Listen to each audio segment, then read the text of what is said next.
Bienvenue tout le monde dans l'émission Ce n'est pas génial! Aujourd'hui, nous allons faire des expériences avec les deux gaz les plus merveilleux au monde, le CFC et l'Ozone! Alors, nous avons avec nous aujourd'hui 4 invités dans l'équipe bleue et dans l'équipe rouge qui vont s'affronter avec des questions très dures, mesdames et messieurs. Êtes-vous prêts? Hey, salut tout le monde, moi je m'appelle Stéphane Rousseau, enchanté de vous rencontrer. Moi c'est Marc-André là, je suis là pour gagner. Yeah! Nous autres, on est ici pour gagner. Moi, c'est Jean Paré. Moi c'est René Tremblay, je vais pas me laisser faire. Moi non plus. Alors maintenant, passons à la première question. Quelle est la propriété physique du gaz CFC? Réponse A, c'est un gaz grand qui mesure 6 pieds. Réponse B, c'est un gaz très grand qui mesure 6 pieds 5 et qui peut dunker. Réponse C, c'est un gaz qui est liquide à température ambiante. Réponse A, je pense. Il est pas mal grand. Il est grand, ce gaz-là. Ah, je l'ai vu l'autre Je pense fois. pas qu'il est tellement grand non plus. Réponse A. Réponse A. Et je pensais à la réponse B. La réponse B, Écoute, certain, je l'ai vu dunker la dernière fois. C'est réponse B. des molos, what? C'est bon. Malheureusement pour vous, c'était la réponse C. Les fluorocarbures CFC sont des composés synthétiques formés d'atomes de carbone, de chlore et de fluor. Bien que les formules chimiques varient selon le type de CFC, l'une des plus répandues est le CCl2F2. Voici les caractéristiques physiques des CFC. Les CFC présentent des points d'ébullition très bas, par exemple moins 29,8 degrés Celsius. Cela les rend idéales comme pour réfrigérer, car ils peuvent facilement passer de l'état liquide à gazeux à basse pression et température. Ils sont aussi non inflammables. Les CFC ne sont pas inflammables même en présence de flammes ou d'étincelles, ce qui est un atout pour leur utilisation dans les environnements industriels et domestiques. Caractéristiques chimiques. Ils ont une stabilité chimique. Les CFC sont très stables dans la basse atmosphère, car les liaisons entre le carbone, le chlore et le fluor nécessitent beaucoup d'énergie pour se rompre. Cela leur permet de persister dans l'atmosphère pendant des décennies et d'atteindre la stratosphère. Ils ont une capacité à détruire la couche d'ozone. Sous l'effet des rayons ultraviolets intenses dans la stratosphère, les liaisons CCl des CFC se rompent, libérant des atomes de chlore. Ces derniers réagissent avec les molécules d'ozone O3, catalysant leur destruction et contribuant ainsi à l'amincissement de la couche d'ozone. Un seul atome de chlore peut détruire jusqu'à 100 000 molécules d'ozone avant de se stabiliser. Ces caractéristiques ont fait des CFC des composés efficaces et polyvalents, mais leur stabilité chimique et leur impact destructeur sur l'environnement ont conduit à leur interdiction progressive dans le cadre du protocole de Montréal. Maintenant, passons à la deuxième question. Quelle serait une mesure de sécurité concernant le CFC lorsque nous devons le manipuler? Réponse A, il est dangereux, donc nous devons le mettre en menottes. Réponse B, il est très dangereux, donc nous devons le mettre en prison. Ou réponse C, lorsque nous le manipulons, nous devons porter des gants qui résistent aux produits chimiques ainsi que des lunettes de protection. À vous de... Hey, c'est réponse A, je pense qu'il est pas mal dangereux. Ah ouais? Vas-y, Moi je mettrais des menottes. Moi je mettrais des menottes. Ouais, that's it, bro, réponse A. T'es sérieux là? Il est timbré, man. Faut le mettre en prison. Certain. Il est trop dangereux, man. Trop dangereux. Les chlorofluorocarbures, malgré leur interdiction progressive en raison de leur effet sur la couche d'ozone, sont encore présents dans certains équipements anciens. Leur manipulation et leur élimination nécessitent des mesures de sécurité strictes pour protéger les individus et l'environnement. Voici des mesures essentielles à respecter. Premièrement, lorsque les CFC sont manipulés, il est crucial de porter des équipements de protection.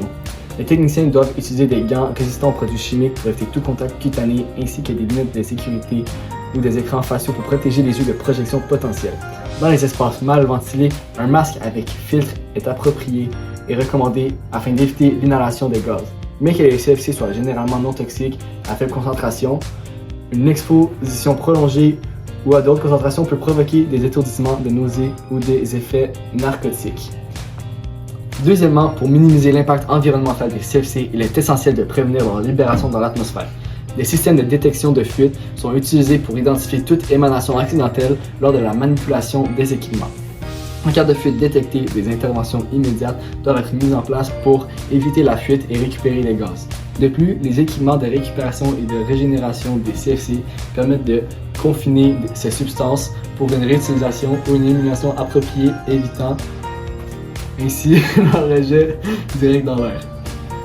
Troisièmement, l'élimination et le recyclage. Les CFC contenus dans les appareils anciens comme les réfrigérateurs ou les climatisateurs doivent être récupérés avant que ces appareils ne soient mis au rebut. La récupération doit être effectuée par les techniciens certifiés en utilisant des équipements spécifiques pour extraire les gaz en toute sécurité. Les CFC ainsi collectés sont ensuite envoyés dans des installations spécialisées où ils peuvent être recyclés ou détruits à l'aide de technologies comme la décomposition thermique à haute température. Ces étapes garantissent que les CFC ne contribuent pas à l'appauvrissement de la couche d'ozone ou au réchauffement climatique. Et maintenant, passons à la prochaine question. Où retrouve-t-on l'ozone? Réponse A, chez ta mère. Réponse B, dans la stratosphère. Réponse C, dans le sous-sol avec le reste des enfants qui sont là dans mon sous-sol. Mec, Il est chez ta mère, il est chez ta mère, that's Tu peux it. pas mettre B encore, parce que sinon ça fait bébé. Il est chez ta mère. Il est chez ton père. Ah, ah, ah. Réponse B, réponse B.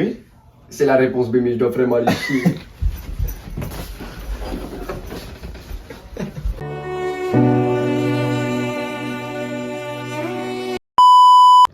C'est la réponse B. En effet, l'ozone, ou c'est appelé O3, est un gaz composé de 3 atomes d'oxygène.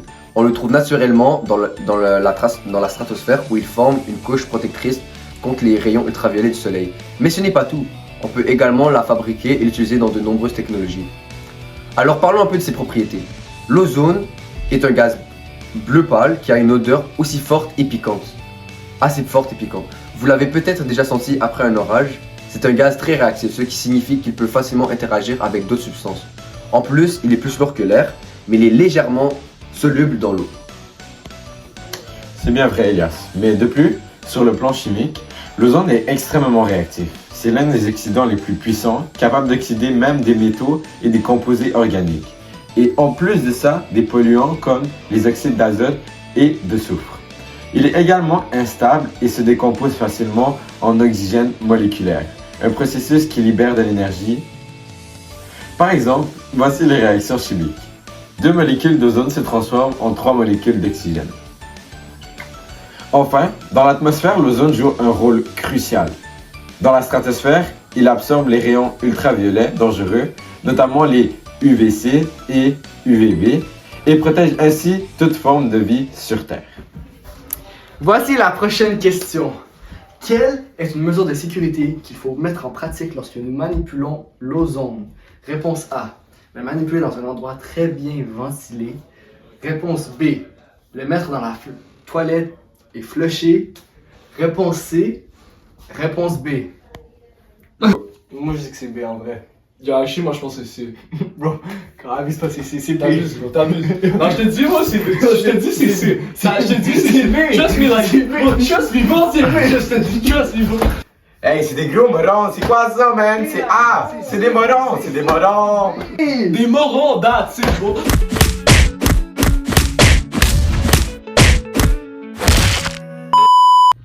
En effet, c'est la réponse A. Malheureusement, manipuler de l'ozone n'est pas sans danger. Il peut être très irritant pour les voies respiratoires et peut même causer des problématiques pulmonaires. C'est pourquoi il est essentiel de travailler avec ce gaz dans des lieux bien ventilés ou sous une hotte, et de porter un masque, des lunettes et des gants. Et surtout, il faut éviter de le stocker près de substances inflammables car il est instable et peut provoquer des explosions.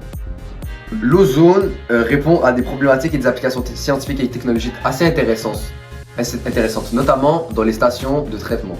L'ozone est utilisé pour désinfecter l'eau potable grâce à ses propriétés oxydantes. Il détruit efficacement des bactéries, les virus et les autres micro-organismes, tout en évitant l'utilisation de produits chimiques comme le chlore. Cela en fait une solution écologique et performante, mais ces technologies soulèvent une problématique importante. Comment utiliser l'ozone de manière sécuritaire et durable? Ok, maintenant je vais vous expliquer le processus plus en détail. Déjà, premièrement, la production de l'ozone. L'ozone est produit sur place à partir de l'oxygène, l'O2, en utilisant un générateur d'ozone. Ce générateur applique une décharge électrique ou utilise une lampe UV pour briser les molécules d'oxygène et former des molécules d'ozone, O3. Maintenant, l'injection dans l'eau. Une fois produit, l'ozone est injecté dans l'eau sous forme de bulles. Sa grande réactivité lui permet de se mélanger rapidement à l'eau, ce qui ainsi le processus de purification. Pour la troisième étape, l'oxydation des contaminants. L'ozone agit comme un puissant oxydant. Il détruit les bactéries, les virus, les protozoaires et d'autres micro-organismes en attaquant directement leurs parois cellulaires. Il oxyde également les composés chimiques présents comme les pesticides, les métaux lourds ou les polluants organiques, en les transformant en substances moins nocives. Pour la quatrième étape, décomposition et sécurité. Après avoir accompli sa tâche, l'ozone se décompose rapidement en oxygène, O2, ne laissant aucun résidu chimique dans l'eau. Cela rend le processus écologique et sûr pour la consommation humaine. Ce processus est rapide et efficace et largement utilisé dans les traitements de l'eau potable et des eaux usées. Cependant, il nécessite un équipement spécialisé et un contrôle précis pour garantir la sécurité. Un laboratoire, Madame Ford? En effet, l'ozone est un gaz toxique et instable, ce qui rend sa manipulation risquée. De plus, sa production exige une quantité importante d'énergie, ce qui peut limiter son impact écologique global. Malgré ces défis, l'ozone représente une avancée dans la gestion des ressources en eau, en réduisant les polluants tout en limitant les produits chimiques. Sa mise en œuvre nécessite cependant des technologies coûteuses et une gestion rigoureuse pour garantir la sécurité. Maintenant pour la prochaine question. Pour quelle fin peut-on utiliser le CFC de manière technologique et scientifique? Réponse A. Pour accomplir des laboratoires en chimie avec Madame Ford. Question B. Pour se faire des belles coupes de cheveux juste comme moi avec des hairspray. Question. Réponse. J'ai dit question, c'est réponse. J'ai dit question aux autres. T'as dit question aux autres, c'est vrai. Non, recommence. Code pas, m'a pas code gras. Bloqué. Réponse C. Pour des fins médicales. Hey, you already know. Réponse B, hein? Yeah, réponse B, je Vous pense. voyez qu'on a des surfer boy chats comme ça, là? Tu connais. Yeah. Tu connais. Oh shit! C'est la réponse A. Je l'ai utilisé pour... Fuck, man. J'ai oublié comment je parle. Réponse A. Je l'ai utilisé pour le labo de Madame Ford. La réponse était en fait la réponse C. En effet, les chlorofluorocarbones ont été largement utilisés comme gaz propulseur dans les inhalateurs doseurs pressurisés, un dispositif médical essentiel pour administrer des médicaments directement dans les voies respiratoires. Ces inhalateurs sont couramment utilisés pour traiter des maladies comme l'asthme et la maladie pulmonaire obstructive chronique, MPOC.